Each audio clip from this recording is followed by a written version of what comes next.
All righty, gonna give it a go. I don't have a teleprompter, so I'm trying to use my phone and be looking up, but we'll do the best we can. And the lighting's not great, but woo, here we go. All right. Heart racing, body temperature rising, shaking voice and body, discombobulated thinking. This is me, not in the throes of passion, but in the throes, the anticipation of speaking or performing in front of an audience, whether it be two or more people. This is performance anxiety. If you have ever experienced this or feel like you could do so much more in life if you didn't have this, or if you at least loosened its grip, listen up.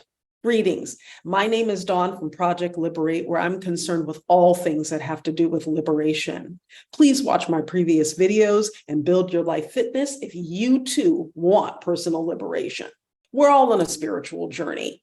Whether we know it or not, whether it's intentional or not, each of the video segments that I produce are based on my spiritual journey.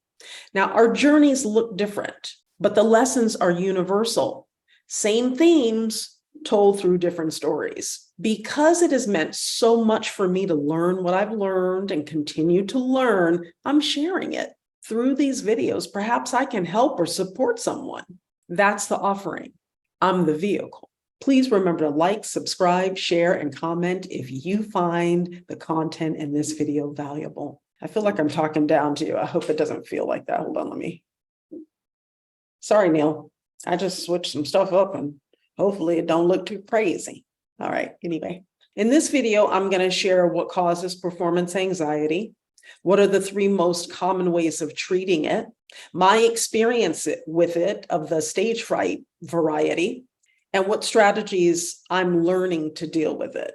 This is an ongoing journey for me, especially since I just realized that it was really an issue. Yeah, I didn't realize it until recently. This is the first video that I'm making on this topic, but I suspect that there'll be more. In Performance Anxiety, 15 Causes, Symptoms, and Treatments, published in April 2023 on positivepsychology.com, Jeremy Sutton, PhD, included this definition of performance anxiety. Performance anxiety refers to the anxiety that people experience in anticipation of and or during important tasks, resulting in impaired performance. This is what I experience, impaired performance, or what feels like the inability to convey what I can in the manner in which I desire, and I do, without an audience. For example, it's difficult for me to play tunes that I've practiced and played over and over again for weeks. And then when it comes time for me to play it in front of my cello teacher, right, I choke. I just can't seem to execute effectively in front of her. I restart what feels like endless times because I make a mistake and then I just start again and then I start again and then I start again. I make numerous mistakes. My body temperature rises. I have thoughts of feeling like an arse or a failure. And I'm just not as coordinated as I am when she's not there. It feels as though she's an additional variable that literally pushes me over the edge. And performing in front of her or my lessons are excruciating. I leave my lessons feeling like a failure. And honestly, I often say that my lessons feel like punishment. That's what they feel like. Fun, right? But I keep practicing. And someday, right, someday, I'm going to loosen this grip on performance anxiety sooner than later. Then there are staff meetings at work or classes where I choke when I want to share my thinking or when I'm asked to share. It's hard for me to articulate my thoughts because they become jumbled in my head. It's hard for me to collect my thoughts. My body temperature rises. I don't feel like I'm located in my body. I'm not grounded. It's hard for me to remember what I want to say, and even it's hard for me to remember what I said when it's done, right? And then when I'm done, I even question and judge what I've said as I try to remember what happened. So that's why I say I don't feel located in my body, because it's sort of like it's happening, but I'm not like, it's not akin to an out-of-body experience at all when I say I'm not located in my body. I just feel like there's some disassociation or something because I can't even quite remember what's happened afterwards. And I know I'm not alone in feeling like this. I feel my body temperature rising right now while I'm discussing it because it's a lot. And I know you can feel me. And I'm hoping some people are watching this. And I assume that maybe you are, if you experience this or you know someone who does, because it's a whole thing. It's a whole thing. Again, the type of performance anxiety I'm referring to is stage fright. It's commonly known as stage fright. It's a common form of anxiety. It's estimated that up to 20% of Americans experience this. And I suspect it's similar in a lot of places. And it's even a higher percentage if you're a woman, if you have disabilities, or you're a racial or ethnic minority, right? It's even higher. And this is according to Evangelides, who Sutton refers to his work in this article. Sutton includes in the article that psychology tells us the following things. Whether anxiety helps or hinders performance is related to how we interpret it. Anxiety isn't an all or nothing. It affects us at different levels. We each have a personal zone of optimal arousal, the range of psychological arousal within which an individual can perform at the peak of physical, mental, and skillful ability. And that's from American Psychological Association. Therefore, balancing enough anxiety to energize performance versus too much that crushes it is challenging. At work, this could rear up when one feels the spotlight is on them in an area where they feel like they could fail. The common forms of symptoms for performance anxiety are emotional, cognitive, physical, behavioral, and interpersonal. I want to go through and describe each of the forms based on this article written by Sutton. So the emotional symptoms are fear, worry, apprehension, embarrassment, and self-doubt, which cause profound suffering and greatly impact one's ability to stay focused on the task at hand. So I didn't realize that I had and have a tremendous amount of anxiety when I speak in front of people, partially because I have been unconsciously avoiding situations where I'd have to speak or perform in front of a crowd of 2 or more people. But this has been going on for a long time, so I really didn't realize I was avoiding it.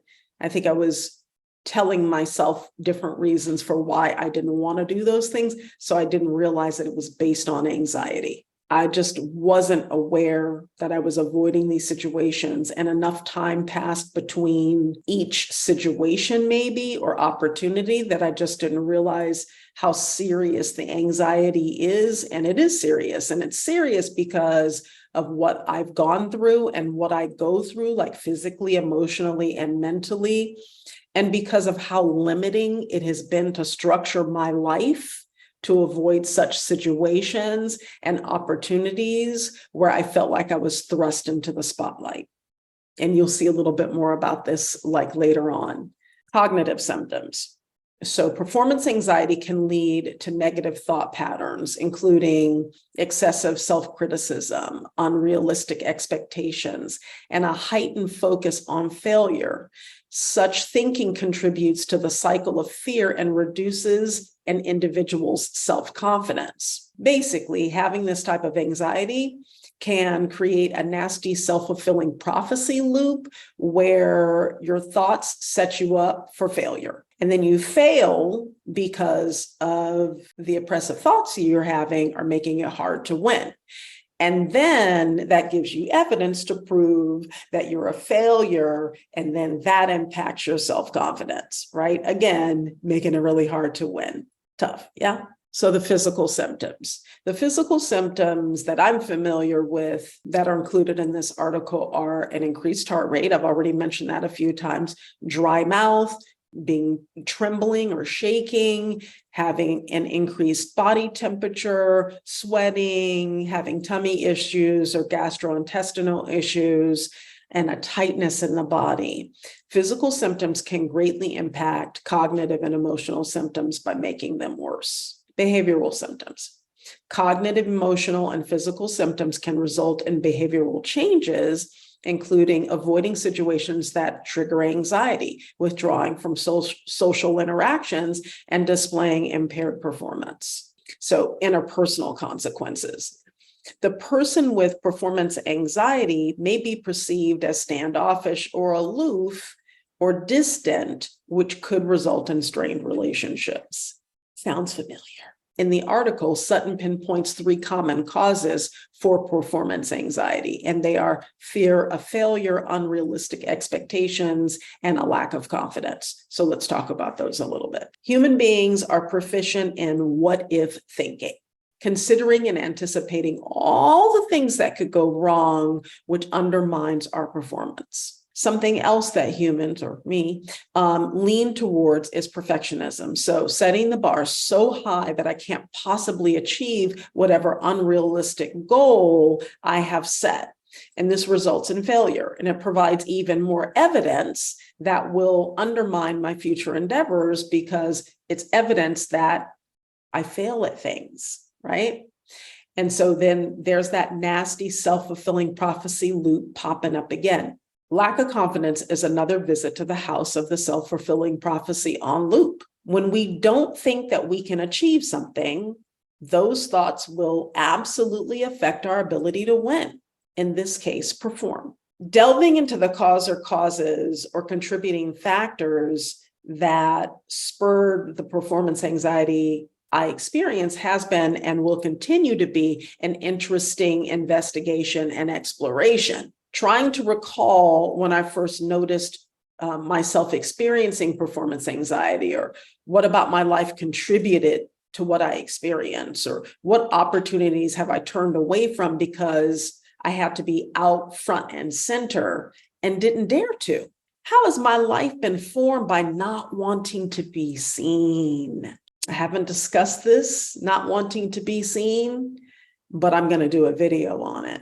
I have and do experience a tremendous amount of tension between not wanting to be seen and wanting to be seen. I don't even know what came first, the performance anxiety or the not wanting to be seen. It's that old chicken and egg thing, you know? I don't even know when this thing started. And after all my exploration, I might not ever know. I may never know. However, the exploration into how this anxiety formed, how it has impacted my life, and how to mitigate it has been extremely fruitful. It has been the pulling of a main thread in my story that is unraveling some entrenched blocks and sticky places in my life. Like realizing how connected and inseparable the performance anxiety is to the deep fear I once had of being seen. I spent a whole lifetime of decades trying to avoid being seen. The whole exploration into the performance anxiety I experience has provided me with the invitation to unkink my kinks and to dissolve my blocks so I can truly thrive and shine as brightly as my light is capable of shining. What's the ongoing lesson here for me? Overturn all the stones in my life as to heal what needs to be healed and unblock all the clogged arteries in order to live the most fluid, flowing, wondrous life. Lastly, Sutton describes 3 treatments for performance anxiety that have been extremely effective. And they are, I'm just going to name them first and then go into them. So first we have ACT, and that's acceptance and commitment therapy, mindfulness, as in mindfulness training, and CBT, which is cognitive behavioral therapy. ACT helps break clients free from anxiety with mindfulness, acceptance, and regaining of a sense of control in stressful situations. With ACT, the idea is to accept unwanted private experiences as they are rather than trying to avoid them or fight against them. So the definition of suffering is wishing things aren't the way they are. And so this starts with acceptance about where you are and then going from there. Mindfulness, Sutton talks about mindfulness being an effective treatment. And here he's referring to mindfulness training. And a simplified definition of mindfulness is that it is the practice of being aware of your thoughts, behaviors, and feelings without judgment, which studies have shown reduces stress and improves performance. And we're talking about the mindfulness training, right? So cognitive behavioral therapy, also known as CBT, is apparently really effective in treating performance anxiety in folks, including musicians and athletes. And so with CBT, it's exposing the performer to anxiety-inducing situations, reduces the bodily sensations associated with the anxiety, and increases the capacity to tolerate the symptoms. What does that mean? With CBT, what is happening is whoever the client is who is being treated is being exposed to the anxiety that they will be experiencing when they perform, but they're being exposed to it sort of like gradually over time, more and more, to kind of desensitize them so that they don't have as much anxiety when they actually perform, as we're talking about it in regards to performance. CBT, or cognitive behavioral therapy, is used for other anxieties, but right now we're just talking about it as it relates to performance. Some things that I've done and still do. To begin with, I ground myself. So mindfulness is a way of grounding, and I'm an avid meditator. And so I have a morning meditation practice, and meditation is called a practice because you're practicing for when you're not actually on a cushion meditating or in a chair meditating. And so the idea is for me to be grounded. That is my practice. The definition of meditation is to expand the space between thoughts. And so that you can be more of an observer of thoughts as opposed to just caught up in the thoughts. And so that practice is really beneficial for me to stay pretty level or grounded. So when I face other anxiety or other stressful moments or triggering moments or whatever they might be, that I'm still staying pretty level and grounded. And so that's just going to be a practice that's just going to help me. It has helped me, is really transformational for me in that way, but it's really helped me. And so then making sure I'm maintaining my practice is one thing that benefits my level of anxiety. For me, everything starts with awareness. So just being aware that I'm experiencing performance anxiety helps me to understand what is happening.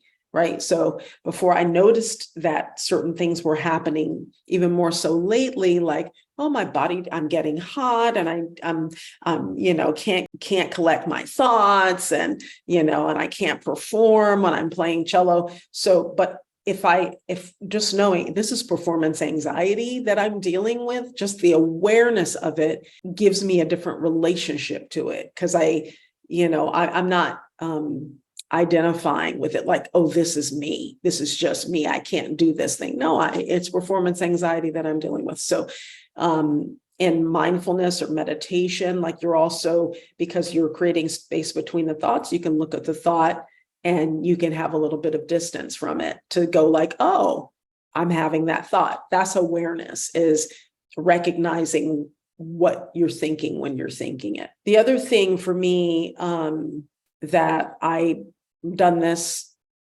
for many years because I used it in school many years ago when I'd have a speech class.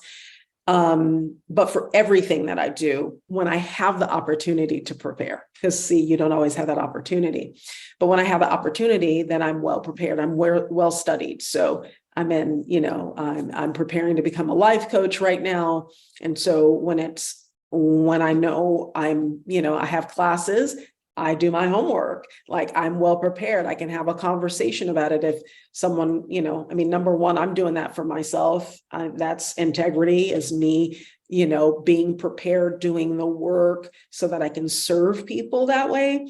And so the homework's important to me. And it's also important, that is important in terms of discussing it, right? But that's a preparation. If I know I'm going to do a speech, then I'm well prepared. I've practiced, I've written notes out, I've done whatever study techniques, I've worked to know the information. Preparing for my videos, I'm prepared when I do them, right? I've done the research, I write out what it is, I'm script out what I want to say, and then I do it. So preparation is important for me in lowering my anxiety levels. It is not alleviate my performance anxiety, but it's one less stressor on me, right? Like if I know I'm prepared, I know that's like something in my mind that I know that I've done. It's one less factor, maybe kind of against me when I'm dealing with anxiety. It's not against me, but it's one less thing on my plate, kind of weighing on my shoulders when I know I'm prepared. I have cello lessons I practice, right? So like, I know I'm going to have to play in front of my teacher. Does that spare me from the performance anxiety? No, but every day I know what I can do and I've watched my improvement. So it's the part that I can do. And it makes some difference. It does make some difference. So what I'm still working towards is staying grounded in the midst of performance anxiety, because I can't prep ahead of time for everything. Like if I have to perform or speak, right? Sometimes things have a tendency to kind of like fly out of my mind, but if I can stay grounded, right, and stay here, then again, I'm working, I want to be able to do that so that my performance is not impaired. As I said in the beginning, this is an ongoing project and process for me, but rest assured, I will share what I learn along this journey in hopes that it will support you or those who you care about who experience performance anxiety. I mean, what's it all about, Alfie? Liberation. Project Liberate, right? Liberate. All right. Remember, you are the light of the world. That's why you're here. It's your only function.